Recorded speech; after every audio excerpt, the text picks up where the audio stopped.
Ce matin, le mini-débat, et je suis avec Jacques Debré, bonjour. Bonjour Epiphane Chabi. Raoul Steve-Bounoucon, bonjour. Bonjour Epiphane Chabi. Ce matin, nous allons parler donc de ce rapport qui fait froid dans le dos, la faim à travers le monde.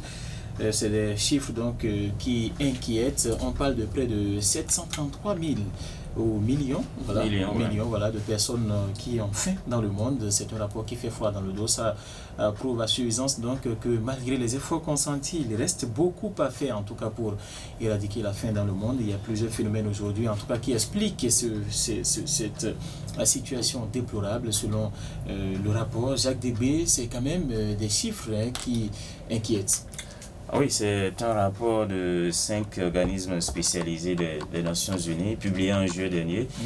Un rapport qui tient compte de l'année 2023. Vous l'avez dit, 733 millions de personnes qui ont souffert de la faim. Rien que pour l'année 2023, je crois que c'est assez inquiétant. Ça fait 10% de la population mondiale.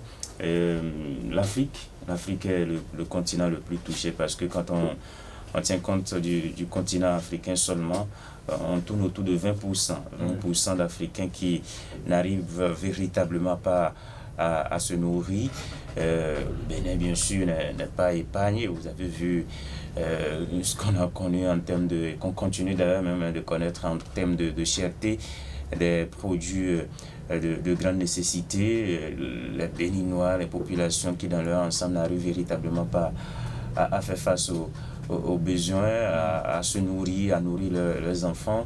C'est un problème qui se pose au quotidien. Vous avez des voisins, des parents qui n'arrivent véritablement pas à s'alimenter ou des pères de famille qui vous appellent pour dire ne serait-ce que 500 pour qu'ils puissent faire face aux besoins de la famille très rapidement. Ça arrive tous les jours.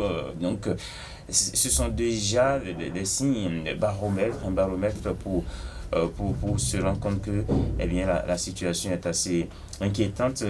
Les causes de façon générale, c'est que vous avez les conflits armés à travers le monde, les attaques terroristes. Dans la sous-région, vous avez des pays comme le Niger, le Burkina Faso, le Nigeria et le Bénin qui, dans une moindre proportion, est également touché par cette guerre-là. Vous avez également le phénomène des changements climatiques que tout le monde connaît depuis quelques années maintenant. Vous avez vu ce qui s'est passé du mois de juillet à ce mois d'août, pratiquement un mois où il n'y a pas eu de pluie, où les agriculteurs ont commencé à crier. Heureusement, il y a 2 jours, il y a eu cette pluie-là qui est venue un peu calmer les inquiétudes. Oui. Et même vous avez également un phénomène que nous connaissons tous, la déruralisation de notre société. Aujourd'hui, vous allez dans les villages, les bras valides ont presque tous déserté le forum. Tout le monde veut vivre en ville. Voilà, à Parakou, à Cotonou, Porto Novo, à Bomé, Nati Tengou, les grandes villes de notre pays. Tout le monde ne veut plus rester au village. Et donc, soit on est en ville, on conduit, on se débrouille, on est dans de petites activités. Alors que ce sont ces bras valides là qui cultivaient au champ par le passé. Vous avez un papa qui a plusieurs enfants avec des hectares de champs. On n'avait pas ce problème-là au Bénin, en Afrique de façon globale, parce que la production était suffisante. C'est bien beau quand j'écoute le ministre de l'agriculture qui dit qu'on produit suffisamment, peut-être l'exemple du maïs par exemple, on a produit je crois 2 millions de tonnes alors qu'on a besoin d'1 million, mais je trouve que c'est pas suffisant parce que vous avez ces pays-là qui nous entourent, qui n'arrivent plus à produire à cause du terrorisme. Nous devons produire véritablement de façon exponentielle pour pouvoir vendre à l'extérieur, mais également pour l'autosuffisance alimentaire. Voilà, Raoul Steve-Bounoucon, le rapport fait cas de ce que les femmes et les enfants sont les plus touchés par cette insécurité alimentaire. On parle de près de 36 millions d'enfants de moins de 5 ans qui souffrent de la malnutrition et les femmes également des 32 pays, Jacques vient de le dire. Il faut donc travailler à renforcer aujourd'hui l'autosuffisance alimentaire dans chaque pays. Oui, il faut y travailler, c'est devenu une préoccupation. Tout simplement parce que se nourrir, vous n'êtes pas sans savoir que c'est l'un des 5 besoins fondamentaux.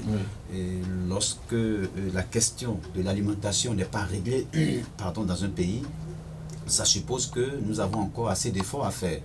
Et bon, il y a l'effort à faire par chaque pays, il y a l'effort à faire au plan planétaire, et Jacques l'a rappelé, il y a les guerres, il y a les changements climatiques qui interviennent. Il a donné l'exemple de notre pays avec un mois d'août, un mois qui est généralement reconnu comme un mois pluvieux. Il se trouve que nous passons ce mois avec des séquences sèches, et ce qui inquiète d'ailleurs les producteurs, même si au niveau de Météo Bénin, on tente de rassurer de ce que jusqu'à la fin du mois, les pluies seront de retour. Et donc, il y a beaucoup de paramètres qui entrent en jeu. Et je suis d'accord avec Jacques pour dire que nous devons produire plus. On doit produire plus en ce sens que nous en avons besoin. Ici, aujourd'hui, le Bénin, qui fait partie des pays africains, se retrouve, disons, dans les 733 millions de personnes qui souffrent de la faim dans le monde. Ça suppose que nous avons des efforts à faire, parce que le Bénin n'est pas un pays en guerre, mais il se fait que les pays qui nous entourent ont des difficultés, ont des soucis. Et sur le plan de la sécurité, le Bénin aussi quelque peu touché au nord, et ça suppose qu'il faut travailler justement plus pour pouvoir satisfaire ces besoins-là. Mais vous avez parlé des enfants.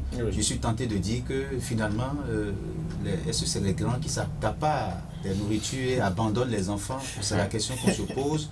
Et je pense que, bon, tout de suite on peut voir ça comme ça, mais en réalité c'est juste pour faire rire, mais c'est pour dire que c'est tellement sérieux que les couches les plus touchées, c'est les femmes, c'est les enfants. Donc ça dit qu'il faut travailler dans ce sens, et pour apporter le nécessaire qu'il faut aux enfants. Et même les personnes, les adultes qui mangent, ne mangent pas comme cela se doit. Parce que quand on dit manger, c'est pas se bourrer le ventre. Il y a une différence entre bien manger et juste ce qu'on trouve. Parce que ici, généralement, c'est ce qu'on trouve que nous mangeons, ce n'est pas ce qu'on doit manger. Et donc toute la question est là. On parle des fruits, il faut manger 5 fruits par jour. Vous voyez le coût des fruits aujourd'hui, vous allez demander, les prix sont exponentiels. Et de sorte que vous cherchez juste ce qu'il faut bourrer le ventre avec. Encore que là, c'est encore difficile chez certains, où vous entendez dire des gens sont à 1 repas par jour, des gens sont à 2 repas. C'est difficile de se faire 3 repas par jour. Et donc ça suppose que la difficulté est là, le constat est éclatant, et qu'il faut agir rapidement. Il faut les leviers sur lesquels il faut agir, il faut le faire aussi bien. Alors, lorsqu'on parle des enfants, c'est tellement sérieux qu'on ne doit pas négliger. On parle également des femmes. Ça veut dire qu'il faut revoir la politique au niveau des zones rurales. Jacques mettait déjà l'accent là-dessus. Les jeunes qui désertent les milieux ruraux et qui viennent s'installer dans les villes, qu'est-ce qu'il faut faire pour les maintenir au niveau de ces zones-là, de ces milieux-là, qui en réalité nourrissent les villes, nourrissent beaucoup plus les villes. Ça suppose qu'il faut réorganiser le travail agricole au niveau de ces zones qui sont quand même des zones pourvoyeuses de vivre pour les milieux urbains.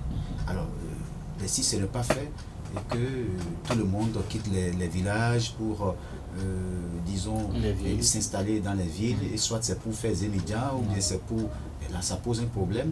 Et donc, à ce niveau, nous avons encore beaucoup à faire. Voilà. Il y a un agronome qui disait qu'on a aujourd'hui délaissé une pratique, Jacques Débé, c'est la promotion de certaines cultures, par exemple le maïs, au profit du coton et bien d'autres spéculations aujourd'hui.